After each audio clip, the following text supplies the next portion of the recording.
નમસ્કાર મિત્રો, engineers education ચેનલમાં આપનું સ્વાગત છે.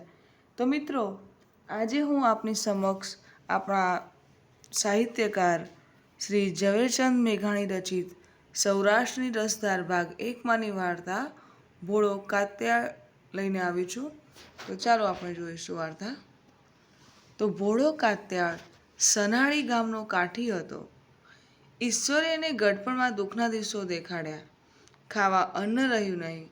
એક તલવારને બગલમાં દાબીને ભોળો કાત્યાળ દુનિયામાં ચાલી નીકળ્યો. ચાલતા ચાલતા ગીરની અંદર ડુંગરે મઢેલા ચાચઈ નામે ગામમાં આવી પહોંચ્યું. ચાચઈમાં આપો માણસિયાવાળો રાજ કરતા હતા. ડેલી ઉપર દરબાર બેઠેલા છે.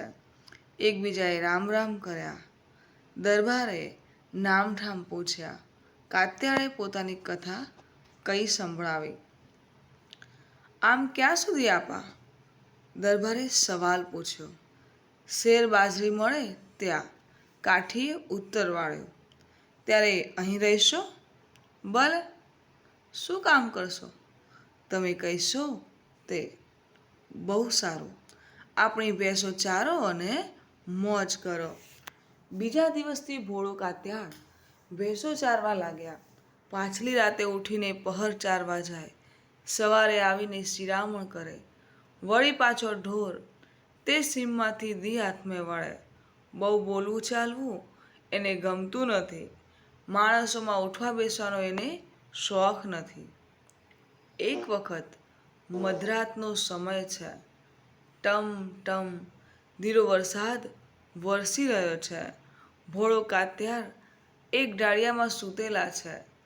એ વખતે ઘોડારની અંદર કંઈક સંચાર થયો. અંધારામાં કાત્યાળ ત્યાં જઈને છાનામાના ઊભા રહ્યા. કાન માંડીને સાંભળે ત્યાં તો બહારથી કોઈ ભીંતમાં ખોદતું હોય. ભોળો કાત્યાળ એક ડાળિયામાં સૂતેલા છે. એ વખતે ઘોડારની અંદર કંઈક સંચાર થયો. અંધારામાં કાત્યાળ ત્યાં જઈને છાનામાના ઊભા રહ્યા. કાન માંડીને સાંભળે ત્યાં તો બહારથી કોઈ ભીંતમાં ખોદતું હોય એવું લાગ્યું. પોતાની તલવાર હાથમાં ઝાલીને કાત્યાળ ચૂપચાપ ત્યાં લપાઈ ઊભા. થોડી વારે ભીંતમાં બોકારું પડ્યું. બોકારામાંથી એક આદમી અંદર આવ્યો. કાત્યાળની તલવારને એક જ ઝાટકે એ ચોર વોય કરીને પડ્યો. અંદરે અવાજ થયો એટલે બહાર ઊભેલા બીજા 3 જુવાનો ભાગ્યા. કાત્યાળ તો ત્યાં ને ત્યાં જ ઊભા રહ્યા. થોડી વારે 3 જણ પાછા વળીને ઊભા. કાત્યાળે કળા કરી. કોઈ દર્દીના જેવો અવાજ કાઢીને બોખારા પાસે બેસી બોલ્યા. અરરર, ભલા માણસ ભાગી જાઓ છો ને? મને ઘોડીએ પાટું મારી તે કળ ચડી ગઈ છે. એક જણ તો અંદર આવો. ચોરો સમજ્યા કે એ અવાજ તો ઘોડીની પાટુનો થયેલો એટલે બીજો આદમી અંદર દાખલ થયો. એને પણ કાત્યાળની તલવારે એક ઘાએ જ પૂરો કર્યો. પછી તો બહાર ઊભેલા 2 જણા ભાગ્યા. કાત્યાળ બહાર નીકળ્યા. બેઉ ભાગનારની પાછળ દોટ મૂકી એકને પૂરો કર્યો. બીજો હાથમાં આવ્યો નહીં એટલે તલવારને પીછીથી પકડીને કાત્યાળે છૂટો ઘા કર્યો. એ ઘા ચોથા ચોરની કેડમાં આવ્યો અને એ પણ જમીનદોષ થયો. ચારેયના મરદા ઉપાડીને કાત્યાળે તબેલામાં ઢગલો કર્યો. પેલી પીંછીથી પકડેલી તલવાર છૂટતાની સાથે સાથે કાત્યાળના હાથના આંગળા પણ કાપતી ગયેલી. એ વાતનું એને પાછળથી ઓસાણ આવ્યું. પીડા થવા માંડી. હાથને પાટો બાંધીને કાત્યાળ તો પાછા સૂઈ ગયા અને ટાણું થયું ત્યારે પહર ચાલી નીકળ્યા. સવાર થયું.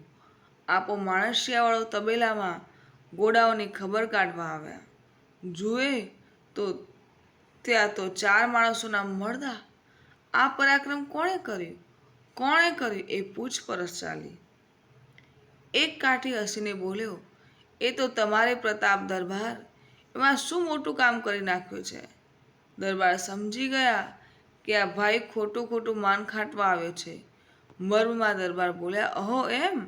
આ તમારો પરાક્રમ બા. કાઠી બોલ્યો, અરે દરબાર, એમાં કૂતરો મારવામાં તે મેં શું મોટું પરાક્રમ કરી નાખ્યું છે? દરબાર કહે, વાહ વાહ, શાબાશ, ભારે કામ કર્યું. સવારમાં ભોળો કાત્યાળ પહર ચાલીને પાછા વળ્યા. દેગડી લઈને ભેંસ દોવા બેઠા, પણ એક હાથમાં તો ઈજા હતી એટલે એક જ હાથે દોવા માંડ્યા. તરત જ ત્યાં દરબાર માણસિયાવાળાની નજર ગઈ. હાથમાં પાટો જોયો. દરબારે પૂછ્યું, કેમ એક હાથે ભેંસ દોવો છો? આંગળીએ આ શું થયું ભોળા કાત્યાળ? કાંઈ નહીં બાપુ, જરાક તલવારની પીંછી વાગે છે, કાત્યાળે જવાબ વાળ્યો. કેમ કરતા વાગી? કાત્યાળે બધી વાત કરી. દરબાર દીંગ થઈ ગયા. પેલા શેખીખોર કાઠીને દરબારે પૂછ્યું, કેમ ભાઈ, કોણે આ ચોર જણાને માર્યા? તમે તો બહુ બડાઈ કાઢતા હતા. નિર્લજ કાઠીએ જવાબ દીધો, અરે બાપુ, ચાર માણસોના ખૂન માથે લેવા એ ક્યાં સહેલું છે? બીજા કોઈને હિંમત ચાલી હતી કે? આખો ડાયરો હસી પડ્યો. દરબારે ટોણો માર્યો, એમ કે કાઠીભાઈ ભાગે તો એ ભડનો દીકરો કે? ભોળા કાત્યાળને દરબારે તલવાર બંધાવી અને પોતાની હજૂરમાં રાખ્યા. ગામમાં થોરી લોકોની વસ્તી વધારે હતી. એમાં એક થોરીની નજર બીજા થોરીની બાયડી ઉપર હતી, પણ પારકાની સ્ત્રીને સી રીતે પરણી શકાય? દરબાર મારી નાખ્યા. એક દિવસ દરબારની પાસે આવીને થોરીએ બે સારી ભેંસો ભેટ ધરી. દરબાર ખુશ થઈ ગયા. થોરીએ પોતાનો ઈરાદો જણાવ્યો. દરબારે પણ ભેંસો મળી હતી તેની મોજમાં ને મોજમાં જવાબ આપ્યો, હવે જાઓ ને તમે કોળો ગમે તેમ કરી લો ને. થોરીએ પેલી પારકી બાયડીને ઘરમાં બેસાડી. બોળો કાત્યાળ ગામ ગયા હતા. તેણે ઘર આવીને વાત સાંભળી. દરબારને બહુ ઠપકો દીધો. એ બાઈનો ધણી ગામ ગયેલો ત્યાંથી પાછો આવ્યો. સાંભળ્યું કે પોતાની સ્ત્રી પારકા ઘરમાં છે અને દરબારને બે ભેંસો મળી એટલે દરબારે પણ રજા આપી છે. ઉશ્કેરાયેલો થોરી દરબાર પાસે ગયો. જઈને પૂછ્યું, બાપુ, આમ કરવું તમને ઠીક લાગ્યું? તમને ભેંસોની જરૂર હતી તો મને કોને કહ્યું? હું આખું ખાડું લાવીને હાજર કરત, પણ મારું ઘર ભંગાવ્યું. દરબારે ઉડાઉ જવાબ વાળ્યા. થોરીએ કહ્યું, પણ બાપુ, ભેંસના દૂધ ખારા લાગશે હો. દરબાર ખીજાઈ ગયા. જા ગોલકા, તારાથી થાય એ કરી લેજે. થોરીએ બહારવટું આદર્યું. ત્યારથી દરબાર એકની એક જગ્યાએ બે રાત સૂતા નહીં. રોજ પથારીની જગ્યા બદલે, ડેરી ઉપર બરાબર ચોકી રાખે. એક દિવસ થોરીએ દરબાર ગઢ ઉપર આવીને ખપેડા ફાડ્યા. દરબારના પલંગ ઉપર બંદૂક ફોડી અને ભાગી ગયો. પણ થોરીનો ઘા ખાલી ગયો. દરબાર તે દિવસે બીજે ઠેકાણે સૂતેલા. આખો ડાયરો સવારે જમવા બેઠો છે. કોઈ બહારનો મહેમાન હતો નહીં, તેથી દરબારના વહુએ આવીને ડાયરાને કેટલાક કડવા વેણ સંભળાવ્યા. મેળા માર્યા કે દૂધ ચોખા ખાતા શરમ નથી આવતી ડાયરાને? ભોળો કાત્યાળ કમકમી ઉઠ્યો. પોતાની દૂધની તાંસરી ઊંધીવાળી સોગંદ લીધા. બીજા દિવસે માણસો ગોઠવીને રસ્તા રોકી દીધા. ઠેકાણે ઠેકાણે ઓળા બાંધ્યા. એક માર્ગ ઉપર એકબીજા જણને લઈ ભોળો કાત્યાળ બેઠો છે. રાતનું ટાણું થયું. કાત્યાળે જોયું તો આગે આગે ઝાડની ગટામાં દેવતાનો કોઈ અંગારો ઝબૂકતો હતો. કાત્યાળે જોયું કે દુશ્મન ચાલ્યો આવે છે. એ અંગારો નથી, પણ દુશ્મનની બંદૂકની જામ ગરી જેમ ઝગમગે છે. થોરી ચાલ્યો આવે છે. કાત્યાળ બરાબર વાટ જોઈને બેઠા છે. તેટલામાં પાસે બેઠેલો માણસ બોલી ગયો, એ આવ્યો. કાત્યાળે તેના મોઢા આડે હાથ દીધો, પણ થોરી સાંભળી ગયો. એકદમ ભાગ્યો. કાત્યાળ વોશે થયા. ડુંગરના પડધારામાં બેઉ દોડ્યા જાય છે. કાત્યાળે ફેર ભાંગવા માંડ્યો. શેત્રુંજી ઢુકડી આવી તેટલામાં કાત્યાળ પહોંચી ગયા અને તલવારનો ઘા કર્યો. બરાબર જનોઈ વડ તલવાર પડી. થોરી કૂદીને શેત્રુંજીમાં પડ્યો. કાત્યાળ વોશે પડ્યા. થોરી સામે કોઠે નીકળી કાઠું ચડવા નાનકડું ઝાડ ઝાલે છે, પણ ઉખડી પડે છે. દોડતો દોડતો થોડી પાણીમાં કાત્યાળના પગ પાસે આવી પડે છે. કાત્યાળે તલવાર ઉપાડી કે ચોરીએ બૂમ પાડી, કાકા, હવે ગા કરશોમાં? તમારો એક ગા બસ છે. સિંહનો પંજો પડી ચૂક્યો છે. કાત્યાળે તેને બોધી લીધો. થોરીની છાતીમાંથી લોહીનો ધોધ વહેતો હતો. પોતાનો ફેટો ફાડીને કાત્યાળે એનો જખમ ઉપર જોરથી બાંધી દીધો. ડેલીએ દરબાર બેઠા હતા ત્યાં થોરી આવીને હોકો માગીને પીવા લાગે. આખી રાત હોકો પીતા પીતા થોરીએ થોડીક આપ વીતી ગઈ. બાપુ, એક ગામમાં મેં એક ચારણના ઘરમાં ખાતર પાડ્યું. ચારણ ચાળિયાણી ભર નીંદરમાં સુખે સૂતેલા. રૂપાળી અંધરાત હતી. થોડો ખળભળાટ થયો એટલે ચારણ જાગી ઉઠ્યો અને હું તરત સામે એક ઘોડી બાંધી હતી તેની પાછળ સંતાણો. ઘોડી ફરકડા બોલાવતી હતી એટલે ચારણ સમજ્યો કે કંઈક સર્પ જેવું જાનવર હશે. ઘોડીને ચૂપકારતો ચૂપકારતો ચારણ પડખે આવ્યો. મારા મનમાં થયું કે ચારણ મને છેતરીને પકડી લેવા આવે છે. હું દોડીને ચારણને બાજી પડ્યો અને એના પેટમાં મેં મારો છરો ઉતારી દીધો. હું ભાગીને ઓલા બોકારામાંથી બહાર નીકળવા જાઉં ત્યાં તો જાગી ઉઠેલી ચારણે દોડીને મારા પગ પકડી રાખ્યા. મેં પાછા વળીને બાઈને ઘાયલ કરી. હું તો ભાગી છૂટ્યો. પછી ચારણ ચાણી પડદે પડ્યા. બાઈ તો બીજે દિવસે ગુજરી ગઈ. ચારણને કોઈએ એ વાતના ખબર દીધા નહોતા. પળે પળે ચારણ પૂછ્યા કરે કે ચારણ્યને કેમ છે, એ ક્યાં છે? એને જવાબ મળે કે ઠીક છે, ઠીક છે. એક દિવસ ચારણનો ભાણેજ ખબર કાઢવા આવ્યો. કોઈ પાસે નહોતો.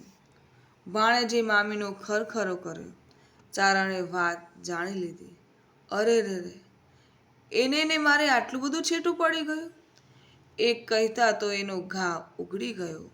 ચારણ પણ ચારણની પાછળ ગયો. કાકા, મારા એ પાપ મને નડ્યા. હું અધર્મનું વેલ લેવા ચડ્યો, પણ મેં અધર્મ કર્યો. મારું મોત તો કૂતરા જેવું થવું જોઈએ, પણ ઠીક થયું કે હું તમારા હાથે મરું છું. કાત્યાળે દિલાસો દીધો. તારી ઉપર પણ કોઈ ઓછી નથી વીતી, પણ હવે એ બધું વિસરી જા ભાઈ. સવાર થતું આવતું હતું. થોરી દરબારને કહે, બાપુ, રામ રામ એમ બોલીને ફેટાનો પાટો છોડી નાખ્યો અને તત્કાર પ્રાણ છોડ્યો. આપા માણસિયાવાળાએ કાત્યારને આંબા ગાલો નામનું ગામડું ઇનામમાં આપ્યું. થોડે મહિને દરબાર માણસિયાવાળા ફરીવાર પરણ્યા. હાથ ગજાણાનો સમય આવ્યો. બોળા કાત્યાળે આવી હાથ ગજણામાં થોડી ભેંસો આપવા માંડી. દરબારે મોં ફેરવ્યું. કાત્યાળે પોતાની ઘોડી દેવા માંડી. દરબારે મોં ફેરવેલું જ રાખ્યું. કાત્યાળના મનમાં વહેમ આવ્યો. હા, દરબારને પાછો પોતાના દીધેલ ગામનો લોભ થયો છે. લ્યો બાપુ, હાથ કાઢો. ઓબા ગોલાળા પાછું આપું છું. ભોળા કાત્યાળ, કાઠીના દીકરા છો એ ભલસોમાં. તે દિવસે થોડી ભેંસો લઈને થોરીનું ઘર ભંગાવ્યું એનો એ માણસ આજ નથી રહ્યો હો. મારે તમારા ગામનો લોભ નથી. ત્યારે બાપુ, હાથ કાઢો. લ્યો, બીજું તો કાંઈ નથી. આ મારું માથું હાથ ગજણામાં આપું છું. બસ. ભોળા કાત્યાળ, દરબારનું મન સંતોષ પામ્યું. 2 વર્ષ વીતી ગયા. આંબા ગુલાળે ખળા ભરાતા હતા. કાત્યાળ તો તપાસવા ગયેલા. પાછળથી ચાચઈ ઉપર જૂનાગઢની ચઢાઈ આવી. તરઘાયા ઢોલા વાગ્યા. દરબાર લડાઈની તૈયારી કરે છે. દરબારને ભોળો કાત્યાળ સાંભળ્યો. ખળા ભરતા ભરતા કાત્યાળે તરઘાયાનો નાદ સાંભળ્યો. એને ખબર પડી. ઘોડે સવાર થઈને ચાચઈ આવ્યા. ગઢમાં જઈને દરબારને કહ્યું, બાપુ, તે દિવસે હાથ ગજણામાં આપેલું માથું આજે સ્વીકારી લેજો. એમ કહીને પાછા ચડ્યા. જૂનાગઢની ગિસ્ત સામે ધીંગાણે રમ્યા. ગિસ્ત ભાગી.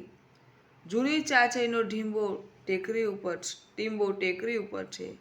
ત્યાં તે વખતની લડાઈની નિશાનીઓ હજુએ પડેલ છે. તો મિત્રો, જો તમને મારી આ વાર્તા ગમી હોય તો વાર્તાને લાઈક કરો, શેર કરો અને મારી ચેનલમાં નવા હોય તો મારી ચેનલને સબસ્ક્રાઈબ કરો. મારી આ વાર્તા સંપૂર્ણ સાંભળવા બદલ આપ સર્વેનો આભાર.